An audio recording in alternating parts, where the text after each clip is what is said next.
liebe Zuschauerinnen und Zuschauer, diese Woche ist es wirklich unschwer zu erkennen, wo wir mit den Heimatgeschichten sind. Wir sind natürlich in Schrobenhausen und der Sepp und die Christine haben mir gezeigt, wie man einen Spargel sticht. Und außerdem waren wir noch mit Kreisheimatpfleger Hans Hammer unterwegs, waren im Europäischen Spargelmuseum und bei einer Schrobenhausenerin mit wichtiger Ideologie.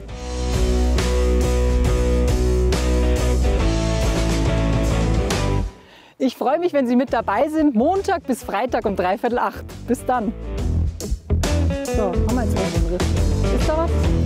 Da? Na, ist da was?